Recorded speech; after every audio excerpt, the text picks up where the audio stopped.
What's up, guys? It's Casey Solomon, aka the fourth Sanderson sister, coming at you with the new Hocus Pocus crossover video. In today's video, we have a special subject to tackle because it's May the 4th, which is Star Wars Day. I'm a very big Star Wars nerd, as well as a Hocus Pocus fanatic, so I thought it might be fun to mash the two together for a May the 4th special.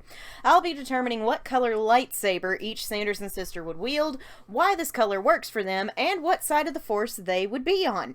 I'm going to determine this based on their innate personalities rather than the fact that they are all villains. It's just going to be way more fun this way, so maybe not everybody ends up on the dark side, because where's the fun in that? Where is the fun in that? Alright, so let's take a trip to a galaxy far, far away and see what lightsaber color our favorite witches would carry. First off, let's start with Winifred Sanderson, as she is the eldest and would discover her Force sensitivity first. Winifred has some very obvious traits that we will discuss first to determine both color and Force affiliation. We're going to do this for the other two as well. Winifred, first and foremost, is very attached to her loved ones. She loves her sisters with all her heart, even if she is a little rough with them sometimes. She would do anything to protect them, no matter the cost. Please, wilt thou help me? What, you're willing to give up your powers? My powers are nothing without my sisters! This is a very noble trait, but it also gives way to feelings of abandonment that don't exactly sit well with her. My doing has been my undoing. My folly. My fate. What is this feeling? Oh, I think it is my heart. I fear it is breaking. Winifred also has a white-hot temper that can be set off at a moment's notice. She is very prone to irritation, often from her sisters or those opposing her, and this can lead to reckless decision-making. And I shall be young and beautiful again forever. It doesn't matter how young or old you are. You sold your soul. You're the ugliest thing that's ever lived, and you know it. You die first. Oh, joy, what luck. This is perfect for that little tow-headed brat.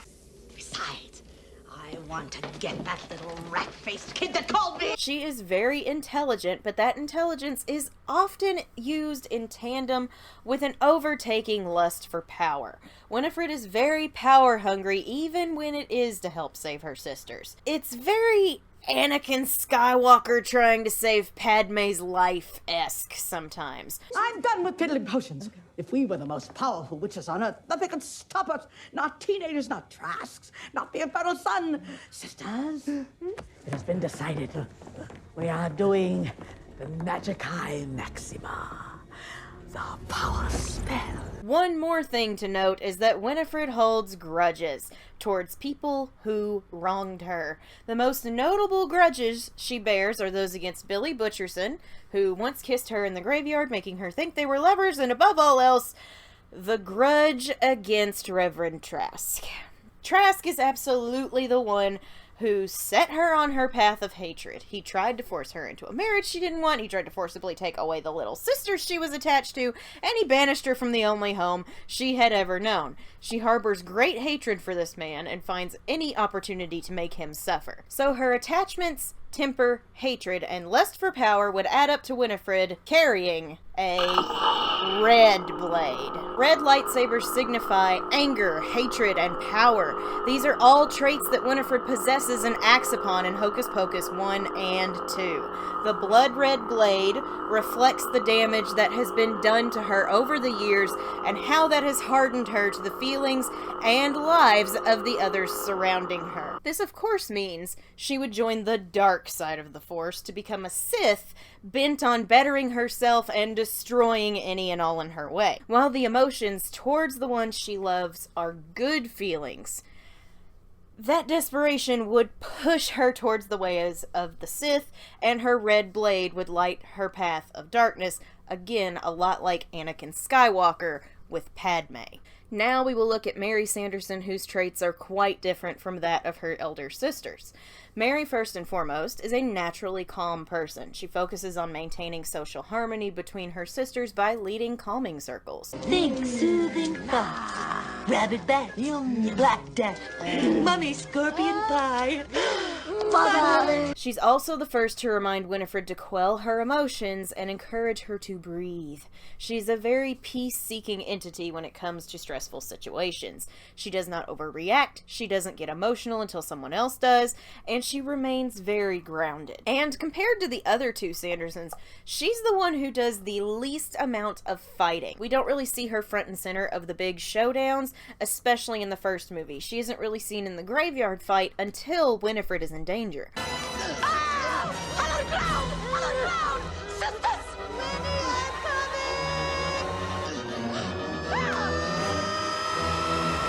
She only fights when necessary, and in that moment it was necessary.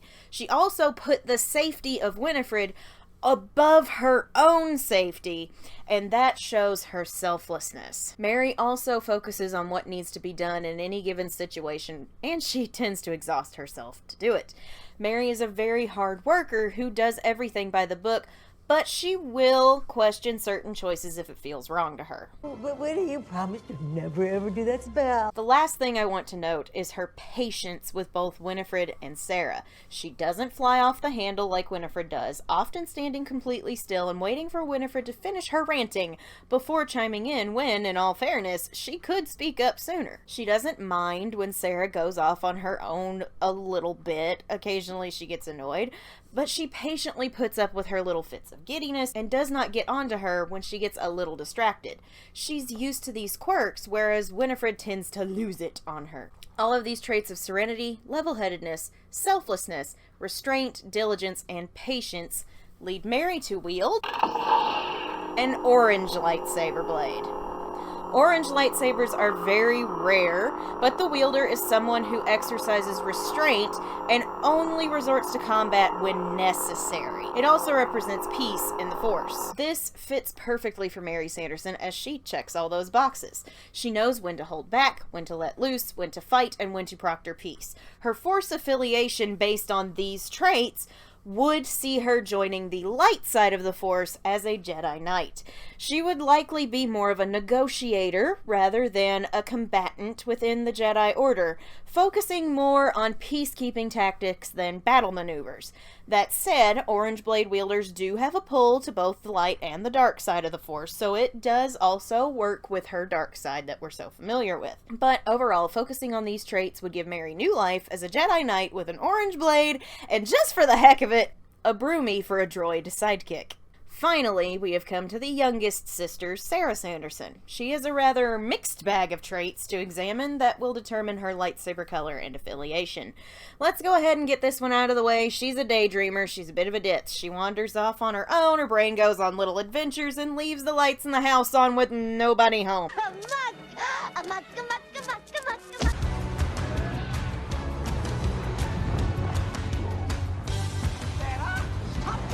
She's a very light-hearted individual who moves to her own rhythm rather than comply with others' standards. If she didn't, she'd be a lot more like Mary. Now, with that said, she does listen. Sarah is an observer, a mental note-taker. She has a memory like a steel trap. She recalls things her sisters do not. Sarah, you were in the back dancing idiotically. And the book said, yes, I remember it like it was yesterday. Yes. Oil a boil and a dead man's nose. Dead man's toes! She also possesses the most logical mind out of the three Sanderson sisters. What? Look, this is perfect for that little tow-headed brat. We have a child. Here. Winnie, we'll make more potion because Winnie, we have the fun. She keeps her intelligence hidden in order to continue living her carefree life until she sees things are going off the rails and she chooses to speak up. Sarah is not afraid to question things that do not feel right to her, and she will not act upon things that do not feel right to her until further proof is given to her. You got it. I don't think he cares for that spell. I have mixed feelings about anything. It's a spell that Sarah comes off as a very gentle and loving witch, both in how childlike she acts, and a fine example is when she plays with the broomies. Sarah, come. She's very passionate and acts on her feelings without hesitation, quickly bonding with many, many boys. However, that gentle and childlike nature gives way to an aggressive and firm nature once she's been pushed far enough. Her aggressiveness really comes out in battle, and she actually tends to take pleasure in the fights that she's part of.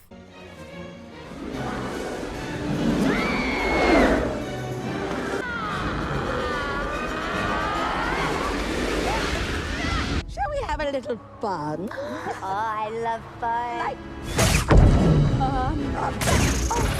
Yet the firmness is more often grounded in self-confidence. But it takes a lot to bring it out of Sarah. She has always seen herself as unique, she's happy with who she is, and she does pull her weight. So when that is called into question, she finally pops off. Stop dancing around, you fools! Get them, get them! Ooh. I beg your pardon? I am not a fool.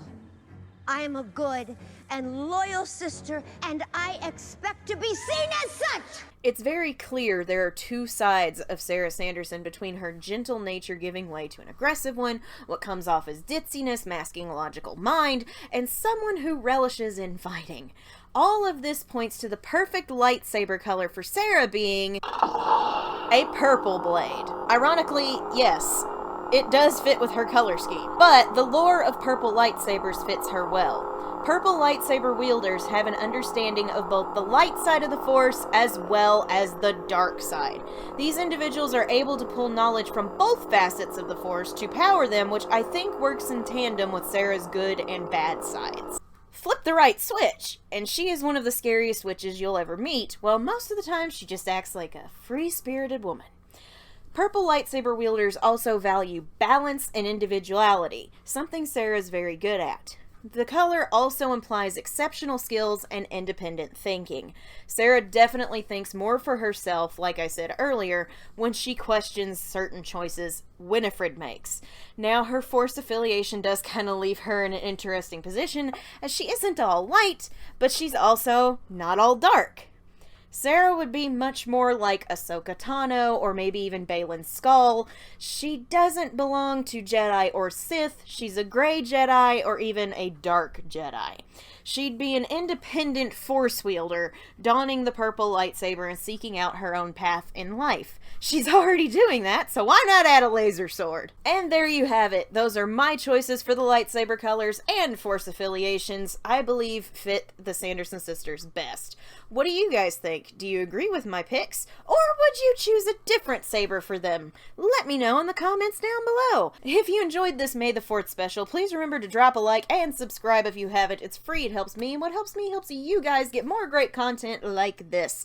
If you're watching this on Saturday, just a reminder that I'll be live tonight on Black Flame Gaming here on the channel at 7:30 p.m. Central Standard Time, 8:30 p.m. Eastern Time. We'll be continuing Mary Sanderson's Pokemon Heart Gold Randomized Nuzlocke, and I pray nothing bad happens tonight!